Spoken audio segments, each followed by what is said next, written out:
Hello everyone and good morning students. अब हम बात करते हैं ब्लड एंटी कोगुलेंट्स। पिछले टॉपिक में हमने बात की थी कोगुलेशन या coagulation process, coagulation of a blood क्या होता है, और अब हम देखते हैं एंटी कोगुलेंट्स हम किसे कहते हैं। So let's started. Anticoagulant is an agent which is use to prevent the formation of the blood clot. Anticoagulants हमारे वो एजेंट, वो ड्रग्स होती है जो कि हमारे फॉर्मेशन को रोकती हैं। किसके फॉर्मेशन को? जो हमारे प्लेग का फॉर्मेशन हो रहा था, ब्लड क्लॉट का फॉर्मेशन हो रहा था। तो वो दवाइयाँ, वो ड्रग या वो एजेंट जो कि ब्लड क्लॉट के या प्लेग के फॉर्मेशन से रोकते हैं, बचाते हैं, उन्हें हम एंटी कोगुलेंट्स बोलते हैं। सम ऑफ द टर्म्स जो हमारे कुछ नेचुरली एंटी कोगुलेंट्स होते हैं वो हमारे होते हैं leech and mosquito. Some of the use to prevent the treatment and disorder and characterize by the abnormal blood clots and emboli. जो हमारे एंटी कोगुलेंट्स होते हैं वो ब्लड में किसी तरीके का डिसऑर्डर है, हमें अगर प्रॉब्लम है, ऐसा कोई डिसऑर्डर है, तो उसके ट्रीटमेंट एंड प्रिवेंशन के लिए हम अपने एंटी कोगुलेंट्स का यूज़ करते हैं। अब इसके कैरेक्टरिस्टिक्स की बात कर लेते हैं। तो कौन कौन से वो कैरेक्टरिस्टिक हैं जो the anticoagulant selected use in a haematological examination must have to the following qualities. अगर कोई भी अपनी हम हिमेटोलॉजिकल कंडीशन को देखते हुए एंटी कोगुलेंट्स का अगर सिलेक्शन कर रहे हैं, एज एंटी कोगुलेंट जो भी ड्रग्स यूज़ कर रहे हैं, तो उसमें कौन सी प्रॉपर्टीज़ हैं जो वो होनी चाहिए। तो पहला, it must be not alter the size of the blood cells, यानी कि जो भी हम as anticoagulant drugs use कर रहे हैं वो हमारी जो ब्लड की सेल्स हैं उनके साइज में कोई ऑल्ट्रेशन या कोई चेंजमेंट हमें नहीं चाहिए होता है, वो नहीं करना चाहिए। It not be cause the haemolysis. अब एंटी कोगुलेंट है तो ये हमारी बॉडी में मतलब जो क्लॉट का फॉर्मेशन हुआ है उसे को करने से रोके, या फिर जो फॉर्मेशन है उसे छोटे छोटे टुकड़ों में लिक्विफाई करके ब्लड के साथ डिसॉल्व कर दे। इतना तो करे, लेकिन इसके बाद जो हमारी already normal blood cells present है हमारी बॉडी में उस पर जा कर के कोई अपना इफेक्ट नहीं देना चाहिए, जिससे कि हमारी हीमोलिसिस की कंडीशन ना अराइज हो बॉडी में। It must be minimise the platelet aggregation. Plug का फॉर्मेशन कब होता है? जब हमारी कई सारी ब्लड सेल्स आपस में कोलैबोरेट हो जाती हैं, आपस में चिपक जाती हैं, एग्रीगेट हो जाती हैं, तब हमारे प्लेग का फॉर्मेशन होता है। बट जब हम एज अ एंटी कोगुलेंट कोई भी ड्रग ले रहे हैं तो ये हमारे प्लेटलेट को एक साथ इकट्ठा ना होने दे, उनको एक साथ एग्रीगेट ना होने दे, इस चीज़ से इसे प्रिवेंट करना चाहिए। It should be minimise and disruption the staining and morphology of the leucocyte cells. जो भी हमारी बॉडी में ल्यूकोसाइट सेल्स प्रेजेंट हैं उसे मिनिमाइज करना चाहिए। It must be readily soluble in a water. ये वाटर में सॉल्युबल होती हैं। It should be soluble in a blood, और इसके साथ साथ ये हमारी ब्लड में भी सॉल्युबल होनी चाहिए। और ब्लड में सॉल्युबल इस वजह से होनी चाहिए क्योंकि अगर कोई भी ब्लड सेल्स, कोई भी प्लेग, अगर कोई भी as a anticoagulant drug अगर हमारे प्लेग के फॉर्मेशन को, एग्रीगेशन के प्रोसेस को रोक रही है, तो उसके बाद वो डिज़ोल्व होकर के हमारे ब्लड के फ्लो में मिक्स हो जानी चाहिए, सर्कुलेटरी सिस्टम में फ्लो होनी चाहिए आसानी से। It should be taken, it should be keep blood fluid and the condition. इसे हम ब्लड एंड फ्लूइड की कंडीशन में रख सकते हैं, ऐसा होना चाहिए। कॉमनली जो हमारे as a anticoagulant drugs हम यूज़ करते हैं वो कौन कौन सी हैं? तो EDTA, oxalate, sodium heparin, sodium citrate and sodium fluoride and potassium oxalate. These are agent which are commonly use as a anticoagulants. अब हम बात करते हैं हिपैरिन की। हिपैरिन जो हमारा एक नेचुरली एक्टिंग हमारा एंटी कोगुलेंट है जो कि हमारी बॉडी में प्रेजेंट होता है, हमारे लीवर में प्रेजेंट होता है, जो कि हमारी मास्ट सेल एंड बेसोफिल्स होती हैं, वहाँ पे हमारा ये नेचुरली एक्टिंग होता है, प्रेजेंट होता है। लेकिन क्या होता है, हिपैरिन को हम थ्रोम्बोप्लास्टिन या एंटी थ्रोम्बिन के नाम से भी जानते हैं। इट इज़ अवेलेबल, ये हमारे लिक्विड फॉर्म में या फिर ड्राई फॉर्म में हमें अवेलेबल होता है, जो जैसे कि sodium, calcium, ammonium and lithium salt के फॉर्म में मिल सकता है। Each will be interfere with the determination of the respective ions and plasma. अब हिपैरिन का मोड ऑफ एक्शन क्या होता है कि हिपैरिन अगर हमारी बॉडी में जा रहा है एज अ एंटी कोगुलेंट, ये वर्क कर रहा है, तो ये क्या करेगा, यानी कि ये हमारे बॉडी में प्लेग के फॉर्मेशन को रोकेगा, और साथ ही साथ जो फैक्टर ब्लड के फॉर्मेशन, जो कि हमारे प्लेग के फॉर्मेशन में रिस्पॉन्सिबल है, उन्हीं फैक्टर पे जा करके ये अपना इफेक्ट देगा, ताकि जो हमारे वो फैक्टर जो कि प्लेग के फॉर्मेशन को बढ़ा रहे हैं वो उसे प्लेग फॉर्मेशन करने से बचा जा सके। तो हिपैरिन क्या करता है, it is interfere with the formation and the activity of the thrombin and activity of the clotting factor 9th 10th 11th and 12th। ये हमारे जो भी ब्लड फॉर्मेशन, जो भी हमारे ब्लड के एग्रीगेशन के प्रोसेस में रिस्पॉन्सिबल फैक्टर हैं, उनकी एक्टिविटी को वहाँ पे जाएगा, इंटरफेयर करेगा और उनकी एक्टिविटी को स्लो डाउन करेगा, कम करेगा, ताकि क्लॉट का फॉर्मेशन ना हो सके। तो जो भी फैक्टर है हमारे 9th 10th 11 एंड 12 जो कि हमारे ब्लड के फॉर्मेशन के लिए, प्लेटलेट्स के एग्रीगेशन के लिए रिस्पॉन्सिबल है, या वहाँ पर जाके अपनी एक्टिविटी शो करेगा और उसके प्रोसेस में इंटरफेयर करेगा।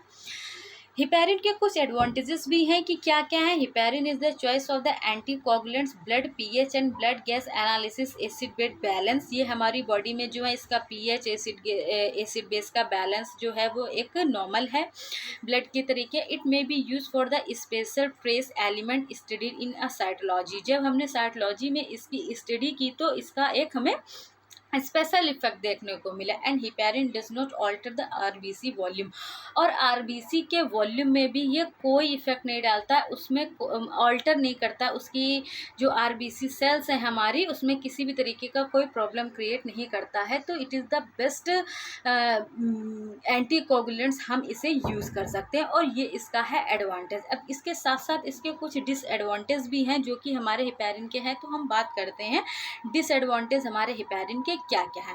It cause the clumping of a leucocyte cells, जो हमारी बॉडी में ल्यूकोसाइट सेल्स प्रेजेंट होती है उसमें ये क्लम्प का फॉर्मेशन कर देता है, क्लम्पिंग फॉर्मेशन स्टार्ट कर देता है। It interfere with the staining of the leucocyte cell, जो इस ल्यूकोसाइट सेल की ल्यूकोसाइट सेल्स हमारी बॉडी में प्रेजेंट है उसकी स्टेनिंग पर भी ये इंटरफेयर करता है। And it is the most expensive anticoagulants, और ये क्या है, मोर एक्सपेंसिव है, मतलब ज़्यादा कॉस्टली एज एक हमारा एंटीकोगुलेंट्स है, जो कि इसका एक ड्रॉबैक या डिसएडवांटेज है। It should be suitable for the accumulation test and coagulation studies, और ये एग्यूमुलेशन टेस्ट में, कोगुलेशन की स्टडीज़ में एकदम सूटेबल है।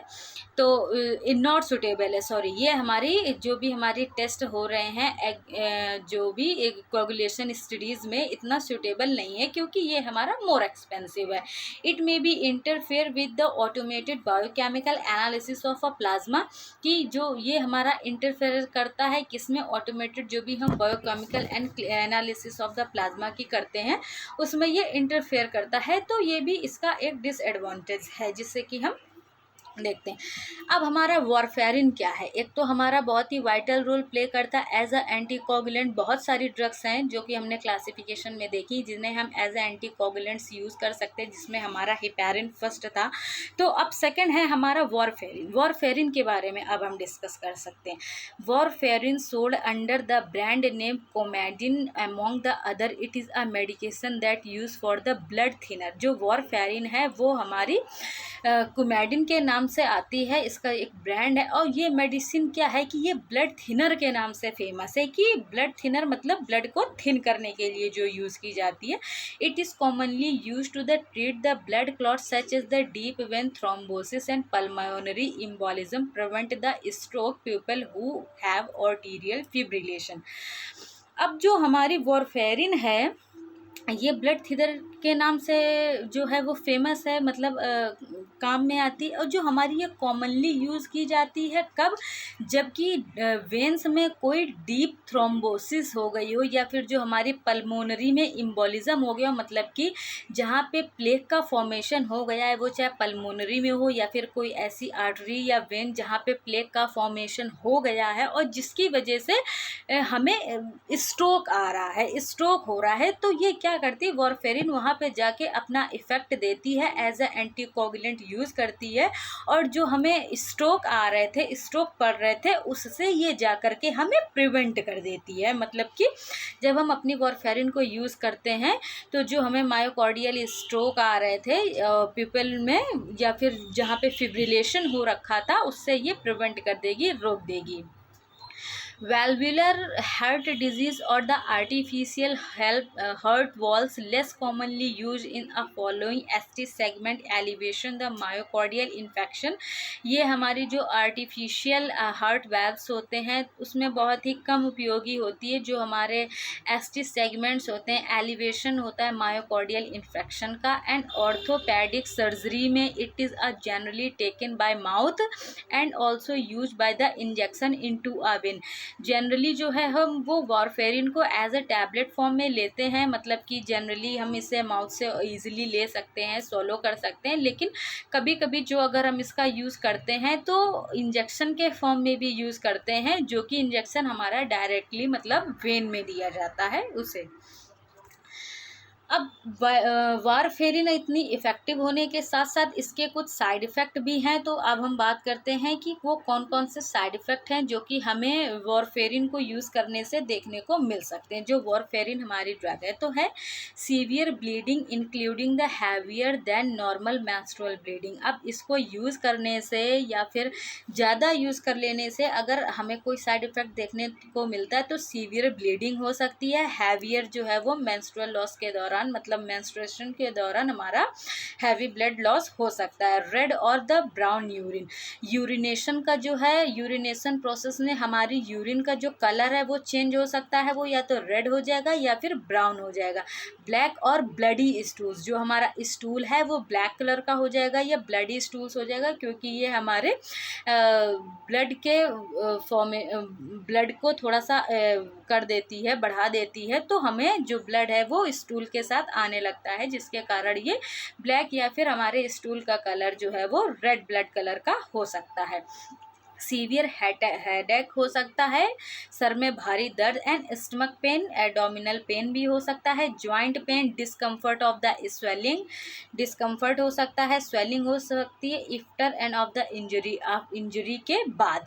Vomiting of a blood of a material and looks like a coffee ground and bruising that develop without any injury to remember the dizziness and weakness. इसके साथ साथ हमें dizziness and weakness भी देखने को मिल सकती है वारफेरिन के as a side effect. Contraindication क्या होता है वारफेरिन की अगर हम बात करें तो warfarin is a Contra indicated in a pregnancy. जो वारफेरिन की ड्रग है वो हाईली प्रोहिबिटेड है, हाईली स्ट्रिक्टेड है। जब किसी महिला को प्रेगनेंसी है तो उस कंडीशन में हम अपनी वारफेरिन की ड्रग को नहीं दे सकते हैं, इसे नहीं देना चाहिए। It is passes through the placental barrier, it may be cause the bleeding in a foetus. ये ड्रग जो है वो प्लेसेंटा के बैरियर को इजीली क्रॉस कर जाती है और क्रॉस करने के बाद वहाँ पे ब्लीडिंग को स्टिमुलेट कर देती है। हो सकता है इंटरनल ब्लीडिंग हो जाए और फीटस को लिए ये हार्मफुल हो, फीटस को ये नुकसान पहुँचा दे। इस वजह से हम इसे ड्यूरिंग टू प्रेगनेंसी नहीं ले सकते हैं और ये स्ट्रिक्टली प्रोहिबिटेड है। It is commonly associated with the spontaneous abortion, stillbirth, neonatal birth। अब क्या है कि अगर हम इस ड्रग को प्रेगनेंसी की कंडीशन में ले सकते हैं तो ये सडनली स्पॉन्टेनियस एबॉर्शन भी हो सकता है, स्टिल बर्थ भी हो सकती है, या फिर जो भी हमारा नवजात है वो नवजात शिशु जो हमारा फीटल मतलब बेबी जो हमारा जनरेट कर रहा है, डेवलप कर रहा है, उसकी मृत्यु तक हो सकती है। तो इस केस में हम इसे नहीं ले सकते। Coumarin such as a warfarin also carcinogens होते हैं एंड इट इज़, ये सब हो गए इसके कॉन्ट्राइंडिकेशन के बारे में, मतलब कि प्रेगनेंसी की कंडीशन में इसे हमें फुली अवॉइड करना चाहिए, नहीं लेना चाहिए। तो आज हमने बात की अपने एंटी कोगुलेंट्स के बारे में कि एंटी कोगुलेंट्स क्या होते हैं और उसमें कौन कौन सी कैटेगरी की ड्रग्स आती हैं, उसका मोड ऑफ एक्शन क्या होता है, उसके यूज़ क्या है, एडवांटेजेस क्या है, डिसएडवांटेजेस क्या है, कॉन्ट्राइंडिकेशन क्या है। So I hope you are understood well students. So thank you class.